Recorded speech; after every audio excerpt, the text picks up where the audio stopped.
What's up, fight fans? As always, thanks for coming through. Much appreciated. Hit that subscribe button if you guys are new to the channel. All right, let's talk James Degale, who in a few days will take on Truax as he tries to regain his IBF super middleweight title. That'll be on the undercard of a very, very good fight at the 154-pound division, Lara versus Heard. I'm going to do a video on that fight in a couple of days. But I think the James Degale versus Truax one is really the intriguing fight on the card.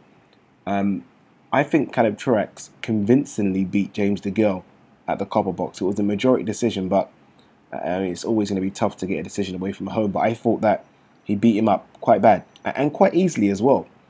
So this fight was always going to be a risk for me. But James Degale was, I think, up the stakes even further when he said, look, if I don't win this fight, I'm going to retire. Now, 99% of boxers always say that when their back's against the wall, so don't believe the hype. But I think he's got a point, not because he wants to retire. It's almost a case of James Degale loses back-to-back fights against a fighter who should beat, then I guess everyone will say that he's washed up, he's taken far too much punishment.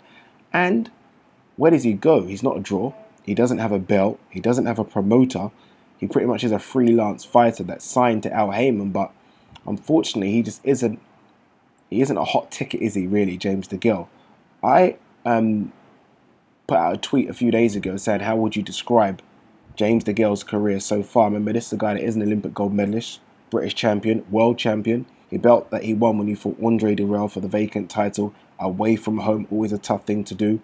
So you have to give respect to that career. But a lot of people said the following. They said mismanaged, not lived up to his full potential. And although you might consider those statements harsh, I have to tend to agree with them. I think his career has been mismanaged. We'll talk about that in a minute. He's gone from promoter to promoter to promoter. I don't know what he's doing with Al Heyman. All this Al Heyman hype needs to stop. I don't know what it's doing for these fighters. A lot of people seem to be on this Al Heyman bandwagon. Remember a couple of years ago when Al Heyman was signing everyone? I don't know what fighter can look back and say, yep, he's definitely improved my career. I definitely earned a lot more money than I should have. The only fighter that I think they can categorically put his hand up and say he exceeded where he should have got because of Al Heyman is probably Andre Berto. Andre Berto should have been nowhere near Floyd Mayweather, and he got that opportunity maybe because of Al. But a lot of these fighters are super excited about this Al Heyman signing. It just hasn't worked. Lee Selby was one of them as well. Didn't work for him either. I remember watching James Degale against Paul Smith. I think it was his 8th or 9th fight, and Frank Warren put him in there against Paul Smith in Liverpool, and he won. I think it was a 9th round stoppage. But he destroyed Paul Smith that night. Destroyed him. Made it look easy. He was flashy. He was fighting on the back foot. Looked good, sharp, slick. Bit of power as well. And he could talk. And I remember thinking, we have a superstar on our hands. But the British public just haven't taken to him at all. Like, at all. There are lesser fighters than James Degale who the British public seem to love. Right? I think that's fair to say, who are going to earn good money in their career. Tony Bellew is a good example, I think. I think James Degale's had a better career than Tony Bellew. But Tony Bellew, in what, a month's time, is going to earn very, very good money fighting David Haye. And I can go on with examples of people that I think have achieved much less in their career that the British public seem to like, and as a result are going to earn good money when it's all said and done. James Degale, on the other hand, you know what it is? They don't hate him, but they definitely don't like him. So that he's not Anthony Joshua, who they like, who they'll continually spend big money on going to watch.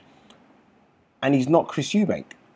But I think he would rather be a Chris Eubank, because people seem to hate Chris Eubank. But you know the way it is, if you hate someone, 9 times out of 10, you'll go and watch them just because you're watching them to get beat. James Degale is in neither camp. So he seems to have struggled a lot more, hence why he's had to go away for all of these big fights. James Degale was using the excuse of shoulder surgery as to the reason he lost to Truax. He said he's had the shoulder issues since the fight against Medina.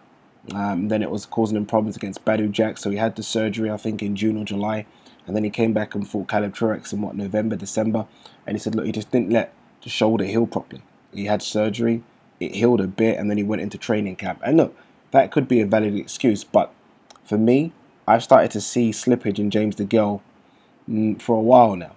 That back foot style that he always does, where he goes to the ropes and tries to spring off the ropes, just is it's one of the worst styles you could employ in boxing. Allowing yourself to be put on the ropes and to concede that ground and into shit punishment is stupid. I actually said that he should change his trainer, but they have a good relationship. He doesn't seem like he's going to do that.